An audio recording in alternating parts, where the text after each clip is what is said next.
గౌరీ, వాళ్ళు నాకు ఆ రోజుల్లో సాయం చేసిన మాట నిజమే. అందుకు ప్రతిఫలంగా దానికి 100 రెట్లు వాళ్ళ మొహాన పారేస్తాను.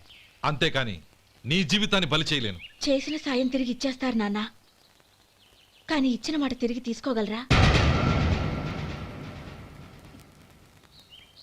మీరు మాట తప్పినా మీ కూతురుగా నేను మాట తప్పలేను. గౌరీ, నేనెందుకు చెప్తున్నానో అర్థం చేసుకో. నీ నిర్ణయం తప్పు. లేదు నాన్న, నా నిర్ణయం ఎప్పటికీ తప్పు కాదు. అంటే కోటీశ్వరుని కాలదని ఓ బికారుని పెళ్లి చేసుకుంటావా?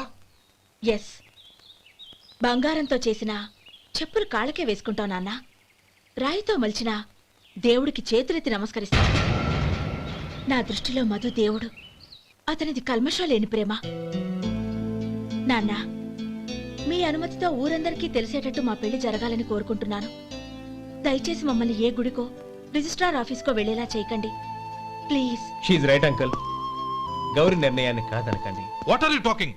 నీ మీద చేయి చేసుకున్నవాడిని అతను చేయి చేసుకుంది నా మీద కాదు అంకుల్, నా అహం మీద. చదువురాని అతనితో ఆ రోజు I want to be your hubby అని చెప్పించింది నేనే. అవును గౌరీ, అందుకు నేను నీకు సారీ చెప్పబోవడం లేదు. ఎందుకంటే ఆ మాట అనిపించుండకపోతే మరుగున పడ్డ మీ ప్రేమ బయటపడేది కాదు. ఆనంద్, నాకంతా తెలిసింది అంకుల్. చిన్నప్పటి నుంచి అతని గౌరీపైన ఆశలు పెంచుకున్నాడు. అతని ఆశలో అమాయకత్వం ఉండొచ్చు, కానీ తిరుగులేని నిజాయితీ ఉంది. నిజాయితీగా చెప్పాలంటే అతనిలో ఉన్న సిన్సియారిటీ నాలో లేదు. అతనే నీకు సరైన భర్త. All the best Gauri.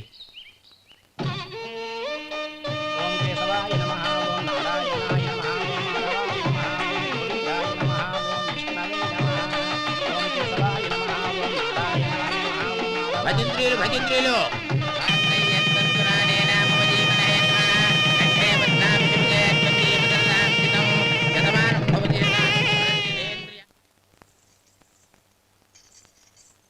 నాన్న, పిలిచారంట? అవునమ్మా, నీతో ఒక విషయం మాట్లాడాలి. చెప్పండి నాన్న. మహారాణిలా మన ఇంట్లో పెరిగిన నువ్వు ఆ ఇంట్లో అంట్లు తోముతూ కట్టెల పొయ్యితో ఎలా కష్టపడగలవమ్మా? నాకు ఇష్టం లేకపోయినా నీ ఇష్టాన్ని కాదనకూడదనే నేను ఈ పెళ్లికి ఒప్పుకున్నాను. ఇప్పుడు నీ కన్న తండ్రిగా నిన్నొట్టు అడుగుతాను, చేయగలవా? ఏం చేస్తావో, ఎలా చేస్తావో ముందు నీ భర్తను ఆ ఇంట్లోంచి బయటికి తీసుకొచ్చాయి. అతనికి ఒక కాటన్ మిల్ రాసిస్తాను. దాంతో అతను హ్యాపీగా రాజ్యాలా బతుకుతాడు.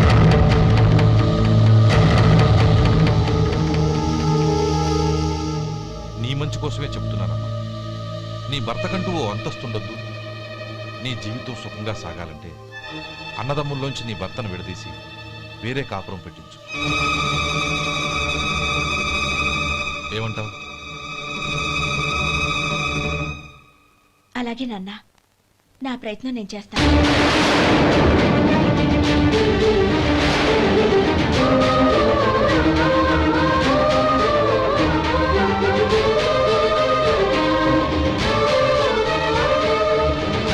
గోపాలం, ఒక్క మాట గుర్తుంచుకో.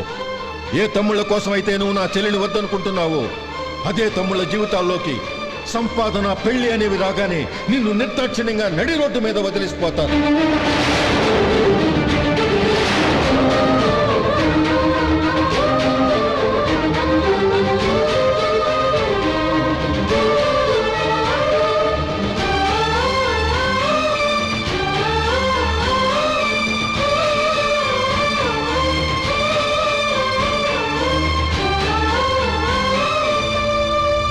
ఓం నమ శివాయ.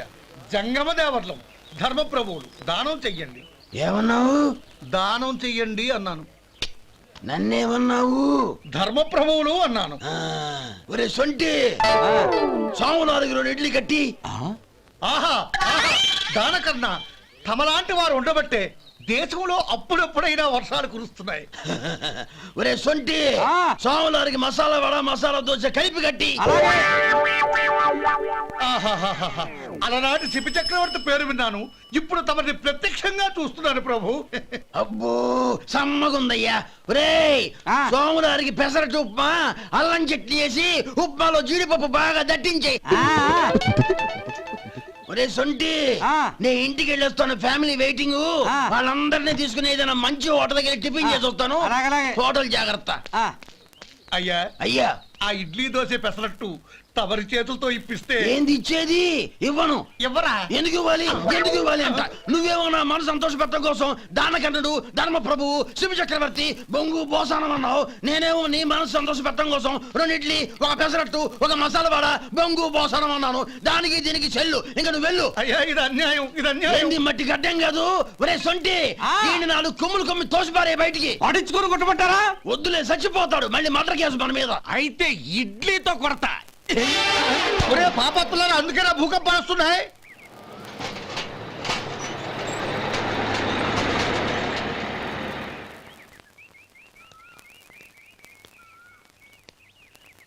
నమస్కారం అయ్యా.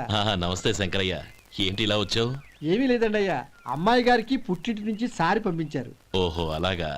అమ్మా గౌరీ,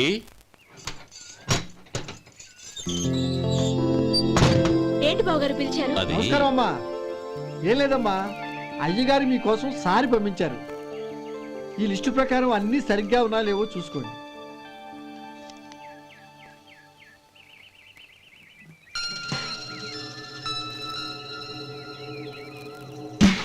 ఇవన్నీ తిరిగి తీసుకెళ్లి మీ అయ్యగారికి ఇవ్వండి. అదేంటమ్మా? దయచేసి ఇంకేం మాట్లాడొద్దు, చెప్పింది చేయండి.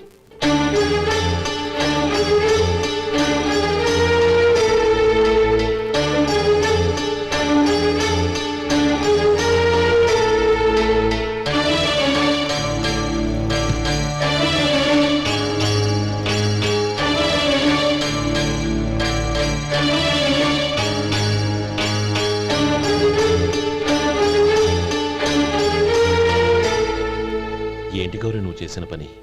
మీ నాన్నగారు అంత ప్రేమగా పంపిస్తే తిరిగి పంపించేశావు. ఆయన ఏమనుకుంటారు? ఎవరుకుంటే నాకేంటండి? ఎవరికైనా ఏదైనా పంపించేటప్పుడు వాళ్ళ స్టేటస్ కి తగ్గట్టుగా పంపించాలి. నాకు పంపించాల్సిన వస్తువులు అవి. ఆ మాత్రం ఇంగిత జ్ఞానం లేకుండా పంపితే నేనెందుకు తీసుకోవాలి?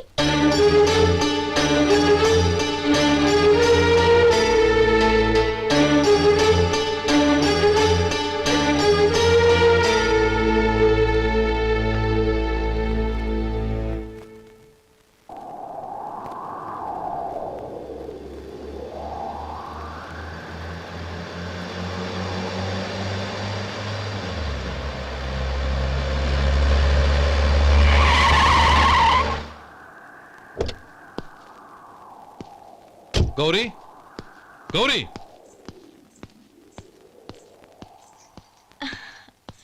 రండి నాన్న. ఏంటమ్మా నువ్వు చేసిన పని? నేనేం చేశాను? ఇంకా ఏం చేయాలమ్మా? నేను ప్రేమగా సారి పంపిస్తే తిరిగి పంపించేస్తావా? నీకు పంపిన వాటిలో ఏమైనా తక్కువ ఉంటే నాకు చెప్పాలి కానీ అలా తిరిగి పంపించేయటం ఏంటి? ఏదీ తక్కువ కాలేదు నాన్న, కావాల్సినవన్నీ ఉన్నాయి. కానీ ఉండకూడదు కూడా ఒకటి ఉంది. ఏంటమ్మా అది?